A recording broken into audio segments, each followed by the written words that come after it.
एक चाहूल प्रीतीची. भाग 9. रात्रीची वेळ होती. पिहू रूम मध्ये बसून अधिराजच्या येण्याची वाट बघत होती. तेवढ्यात तिला रूमच्या बाहेर कुणाच्या तरी पावलांचा आवाज आला आणि ती त्वरित उठून दरवाजाजवळ गेली. ती दरवाजाजवळ पोहोचली तसाच दरवाजा उघडला आणि अधिराज आत आला. अधिराज पिहूला असं दरवाजावर त्याची वाट पाहताना बघून तिथेच थांबला आणि प्रश्नार्थक नजरेने तिच्याकडे बघू लागला. त्याच वेळी पिहू अधिराजच्या समोर जाऊन थोडं अडखळत म्हणाली, म मला तुमच्याशी काही बोलायचं नाही. अधिराजने प्रेमाने उत्तर दिलं, हो बोल. पिहू पटकन म्हणाली, हॅपी बर्थडे. पिहूचं हे ऐकताच अधिराज हसला. पण त्याने ते पिहूसमोर दाखवलं नाही आणि गंभीर स्वरात विचारलं, हे काय, असं कुणी कुणाला बर्थडे विश करतं का? हे ऐकून पिहू थोडी घाबरून म्हणाली, तुम्हाला बर्थडे सेलिब्रेट करणं आवडत नाही ना आणि तुम्ही तर कायम रागातच असता म्हणून. इतकं बोलून पिहू गप्प झाली. तेव्हा अधिराज म्हणाला, मला तर आठवतही नाही की मी कधी तुझ्यावर रागावलोय. हे ऐकून पिहू पटकन म्हणाली, रागावलात ना मंडपात. अधिराजने ती सिच्युएशन एक्सप्लेन करत सांगितलं, हो. पण मी तसं केलं कारण तू गपचूप लग्न करत नव्हतीस आणि बर्थडे सेलिब्रेशनचं म्हणशील तर मला ते सगळं टाइम वेस्ट वाटतं and I believe that birthday means less than 1 year of our life. हे ऐकून पिहू आश्चर्याने अधिराजकडे बघत म्हणाली, अरे, हे कसलं बिलीव आहे? मला तर वाटतं की बर्थडे हा असा दिवस आहे जो फक्त आपलाच असतो. त्या दिवशी आपल्याला मनसोक्त एन्जॉय करायला हवं. पण तुम्ही मात्र. हे बोलत पिहू थोडी उदास झाली आणि गजके खाली करत पुढे म्हणाली, तुम्ही लकी आहात की तुम्हाला माहीत आहे की तुमचा जन्म कधी झाला. मला तर माझा बर्थडे सुद्धा माहीत नाही. त्यामुळे मी फक्त सर्टिफिकेटवर जी डेट आहे त्याच दिवशी सेलिब्रेट करते. पिहूला असं उदास बघून अधिराज तिच्या जवळ आला आणि विषय बदलत म्हणाला, बरं सांग, तुला आधीच माहीत होतं की आज माझा बर्थडे आहे, मग गिफ्ट कुठे आहे?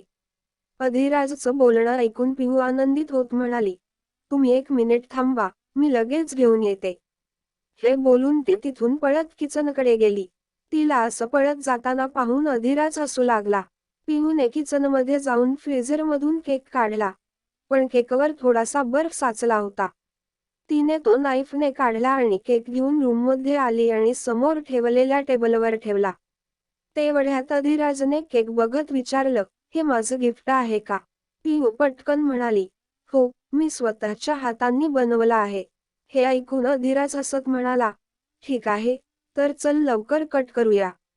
अधिराजने पिहूच्या हातात नाईफ दिला आणि तिचा हात पकडून केक कट करायला लागला. पण केक कटच होत नव्हता. हे बघून अधिराजला थोडं वेगळं वाटलं. त्याने केकला हात लावून बघितला, तर केक अगदी बर्फासारखा थंड आणि खूपच घट्ट झाला होता. अधिराजला समजलं की पिहूने काहीतरी गडबड केली आहे. त्याने पिहूला विचारलं, तू केक फ्रीजमध्ये ठेवला होतास का? अधिराजचा प्रश्न ऐकून पिहू म्हणाली, सोहा दीदीने फ्रीजमध्ये ठेवायला सांगितलं होतं. पण फ्रीज भरलेला होता. म्हणून मी फ्रीझरमध्ये ठेवला. हे ऐकून अधिराजने विचारलं, किती वेळासाठी? पिहू विचार करत म्हणाली, 2-3 तास झाले असतील. हे ऐकून अधिराजने केककडे बघत म्हटलं, मग तर केकचं हे होणं अपेक्षित होतं. पिहू लगेचच उदास होत म्हणाली, माझ्याकडून नेहमी काहीतरी गडबड होते. मी किती मन लावून प्रयत्न करते की काही चूक व्हायला नको, पण त्याचा काही फायदा होत नाही. मी तुमच्यासाठी मनापासून हा केक बनवला होता आणि त्याचं असं झालं. हे ऐकून अधिराजने पिहूला मिठीत घेतलं आणि तिचं सांत्वन करत म्हणाला, काही हरकत नाही. तू हे जाणून बुजून करत नाहीयेस. तू काही एक्सपर्ट नाहीस आणि हा केक काही वेळात नॉर्मल होईल. मग कट करू. यात उदास होण्यासारखं काही नाही. हे म्हणत अधिराजने पिहूला जवळ ओढलं आणि तिच्या कपाळावर किस केलं. पिहू आता नॉर्मल झाली होती आणि तिला अधिराजचं प्रेम दाखवणं खूप आवडलं होतं.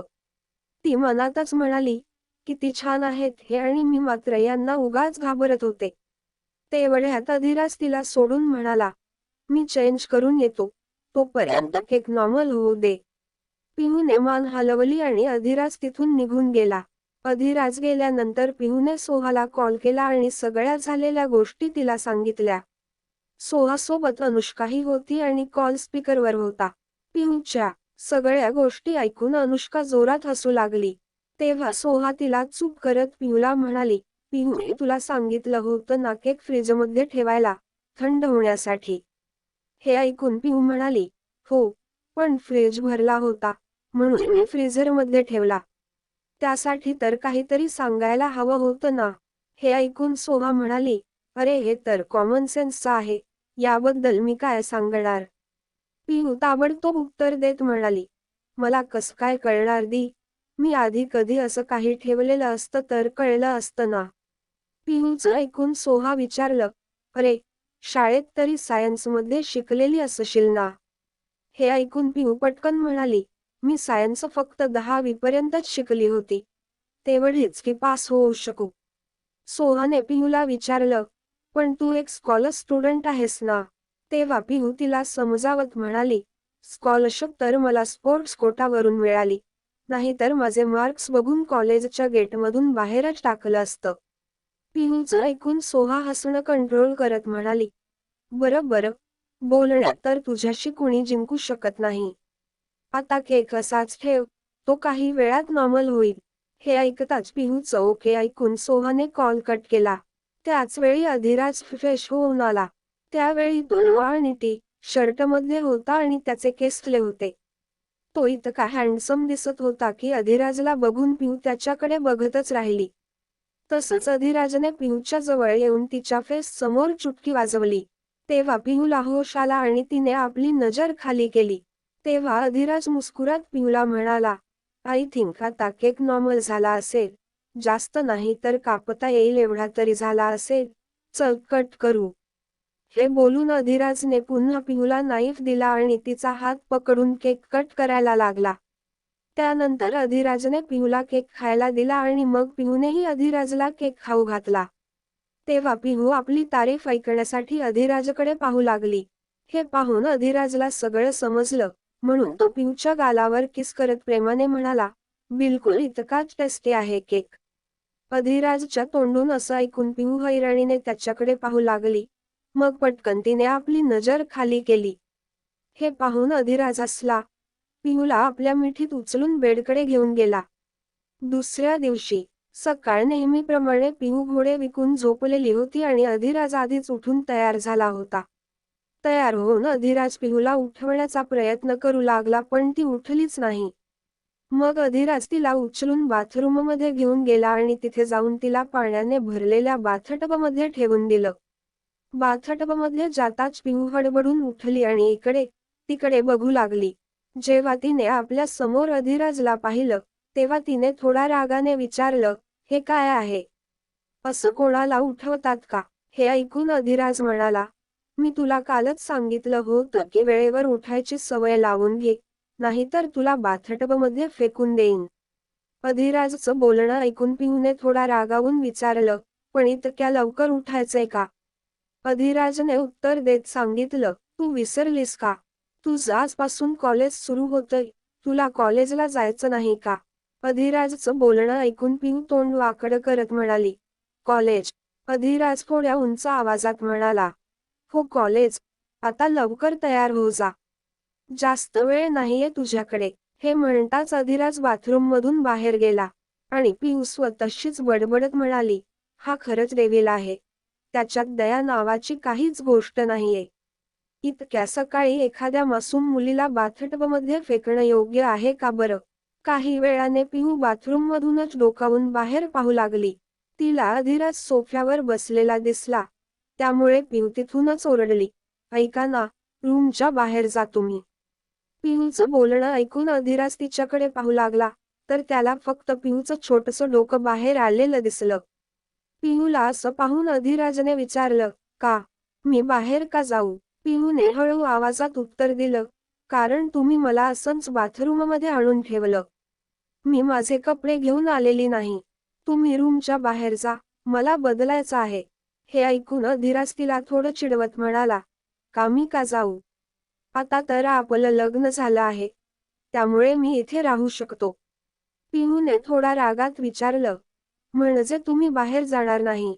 अधिराजने तिला छेडत म्हटलं, नाही. म्हणून पिहू तोंड फुगवून रागात म्हणाली, ठीक आहे, नको जा. आता मी दिवसभर इथेच राहीन. हे ऐकून अधिराज आपलं काम करतच म्हणाला, ठीक आहे राहा. पिहूने हे ऐकताच बाथरूमचं दार बंद केलं. हे पाहून अधिराज आपलं हसणं थांबवू शकला नाही. काही वेळानंतर हसून तो बाथरूमचा दरवाजा ठोकत म्हणाला, ठीक आहे मी जातोय, तू तयार हो जा. हे सांगून अधिराज ऑफिससाठी निघाला. त्याच्या जाण्यानंतर काही मिनिटांनी पिहूने बाथरूमचं गेट उघडून बाहेर पाहिलं. तिला अधिराज कुठेही दिसला नाही आणि मग ती बाहेर येऊन तयार होऊ लागली. काही वेळानंतर अनुष्का आणि पिहू दोघी कॉलेजसाठी निघाल्या. ऑफिसमध्ये अधिराज आपल्या मीटिंग रूममध्ये होता आणि रूमचं तापमान खूपच जास्त होतं. अधिराज एक एक करून सगळ्या फाईल्स फेकत होता. तिथे त्याने 2 कर्मचाऱ्यांना सस्पेंडही केलं. अधिराज आपल्या फायनान्स विभागाच्या मॅनेजरकडे पाहत रागाने म्हणाला, अपूर्ण 500 करोडचा रेकॉर्ड नाहीये यात. या निष्काळजीपणाची किंमत समजता का तुम्ही? पूर्ण 10 वर्ष लागतील तुम्हाला हे पैसे परत मिळवायला. तो मॅनेजर घाबरतच स्वतःची बाजू सांगत म्हणाला, सर यात आमची काहीही चूक नाहीये. कंपनीकडून हे पैसे हायवे प्रोजेक्टसाठी गेले होते. पण याची कोणतीही अपडेट आम्हाला दिलेली नव्हती. हे ऐकून धीराजने रागात विचारलं, तर तो प्रोजेक्ट कोण हँडल करतंय? तेव्हाच धीराजचा असिस्टंट समर म्हणाला, सर त्या प्रोजेक्टवर मिस्टर गुप्ता काम करत होते, जे काही दिवसांपासून ऑफिसमध्ये येत नाहीत आणि त्या प्रोजेक्टचं कामही अजून सुरू झालेलं नाहीये. समरचं बोलणं ऐकून अधिराज म्हणाला, तुला माहित आहे त्याचं काय करायचं? मला तो 2 तासांत तिथे पाहिजे. समरला हे सांगून अधिराजने पुन्हा आपल्या मॅनेजरला म्हटलं, चूक तर तुमचीही आहे. त्यामुळे तुमची पुढच्या 3 महिन्यांची पगाराची रक्कम अर्धी केली जाते. हे सांगून अधिराज मीटिंग रूममधून बाहेर पडला आणि आपल्या कॅबिनमध्ये गेला. त्याच्या मागे मागे समरही गेला. अधिराज आपल्या कॅबिनमध्ये जाऊन आपल्या खुर्चीवर बसला आणि समरकडे पाहत विचारलं, मी तुला काही काम दिलं होतं, तर अजून इथे काय करतोस? हे ऐकून समर म्हणाला, सर मला अजून काही सांगायचं आहे.